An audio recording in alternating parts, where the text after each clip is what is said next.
Chinese history is replete with examples of how it can all go to hell in a very short period of time.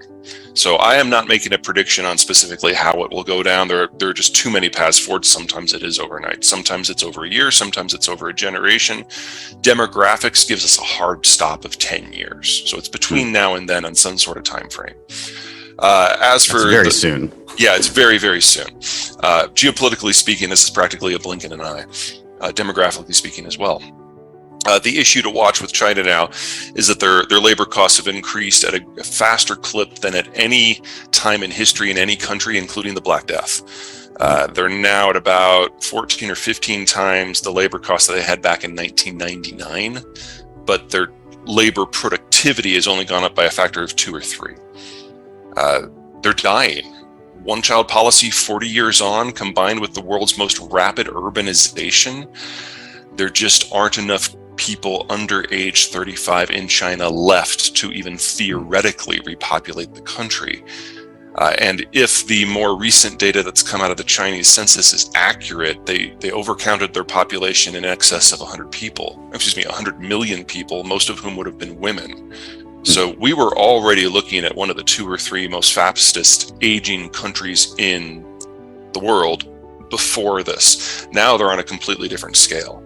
And even with the old data, the younger data, they aged past the United States back in 2017. So we're looking at a country that is going from pre-industrial standards of subsistence agriculture to a complete post-industrial collapse within a lifetime with 20 years to spare. Let's talk about that finance model, because that kind of puts to pain the entire idea that the Chinese are good planners. They're really not. The whole idea of the Asian financial model is that capital, cash, whatever it happens to be, is a good of the state. It exists to serve political purposes, not economic ones. So in the United States, if you take out a loan, you have to show a business plan, you have to offer collateral, and if you don't follow your plan or if you don't pay back your loan, you lose your collateral. This is what we consider normal. That is not how it works in China. In China, you have to show your employment plan. And if you can guarantee a large number of people will be working at a job, regardless of what that job does, you get money, because it's all about preventing large groups of workers from going on long walks together. Development from an American point of view is about building infrastructure, building productive capacity, serving a market, growing the business. In China, it's about achieving strategic goals, making sure that the population doesn't rebel, making sure they can dominate specific industries, not on efficiency or on cost, but simply because of mass output. So they put a lot of cash into industrial plant, not to produce anything in particular, just to produce a lot of stuff. And this is one of the many ways that the Chinese ended up going from being a backwards country to producing more steel and more cement than the rest of the world combined. As recently as 7 years ago. And then they just have to dump it on the international market because there's not even a capacity in China to absorb it all. That's incidentally one of the reasons why One Belt, One Road is out there. It's a product disposal program. There are 2 things that have dominated our world for the last 70 years.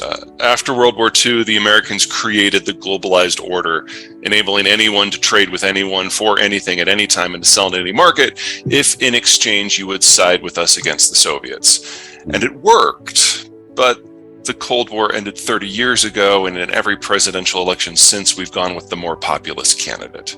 So that's not an aberration, that's a trend. We're done. Mm-hmm. And then second, when globalization happened, it enabled the spread of capital and technology to every corner of the world. And people started moving off subsistence farms and into the cities to take manufacturing and service jobs.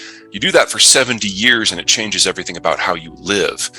Most notably, when you're on the farm, kids are free labor, so you have a lot. But when you move into cities, they become very expensive moving pieces of furniture, and you have fewer because adults aren't dumb. After 70 years, most of the world now has more people in their 50s than their 40s and their 30s and their 20s. And so the consumption model that we've all grown up with and had our professional lives in, that's already over. And now the question is what pieces of this can transition to something else? It's a pretty short list. everything that we use in the world is transported across international borders, but that's not true for everyone. So in the case of North America, for example, we do the majority of our non-electronics manufacturing within North America. That is reshoring at an incredible rate. We are already the world's largest producer of crude oil and natural gas, and we are actually significant exporters of that as well as refined product. And we are the world's largest agricultural producer and the world's largest agricultural exporter. So there are definitely hiccups along the road. I mean, if you can't just dissolve the world in a day and expect us to not notice. We will. It will be awkward. But 5 years, 10 years from now, once this transition is passed, we'll have supply chains that are close to home that involve Mexico, Canada, and ourselves. We'll have a transport system that is largely internal, and the United States will be in a better place with stronger growth and lower inflation than any other place in the world. But we have to get there first. You don't do that overnight. The last 20 years is all in the post-Cold War system. So the first big wave of globalization was mostly among the allies during the Cold War.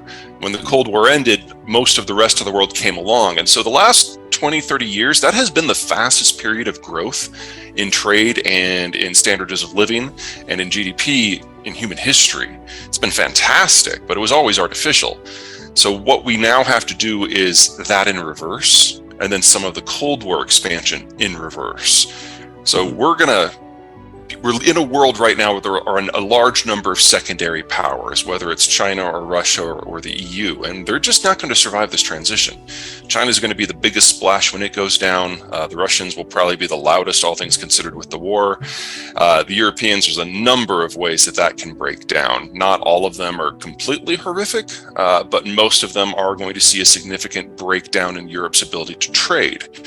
So we're going to go from kind of a step above first amongst equals where we are now to North America, South America, and then everybody else pretty far below. We're already seeing that in the case of the Chinese system with the COVID lockdowns. Their vaccine they're crazy. Doesn't work. So lockdowns are their only option to avoid millions of deaths. I mean, look at Omicron B. I mean, we've kind of forgotten about this in the United States. We've stopped caring about it back in January. But Omicron B is the most communicable pathogen we've ever had. And Omicron B is the most lethal of the COVID variants to date. Now, everyone in the United States either has the vaccine or natural antibodies or both. China has neither of those. So if they open up, they're just absolutely screwed. But you're seeing some version of this going on elsewhere with security issues, with energy issues, with food issues. And so those supply chains that we thought were inviolable no longer are. But most importantly, and we haven't gotten to this stage yet, we're used trade, physical transport on the water being safe and cheap. And that's just not the case anymore. We had the Europeans stepped up to the plate with their oil embargo for Russian crude this week. And the most important part of that is they're banning all insurance for all vessels that carry Russian product. That's the start of the unraveling of what makes transport globally. Mm-hmm. And since in the case of manufactured goods, the average product crosses international borders 100 times. And in East Asia, every single one of those crossings is by water. The ability of this to disintegrate very quickly is something we have not priced in.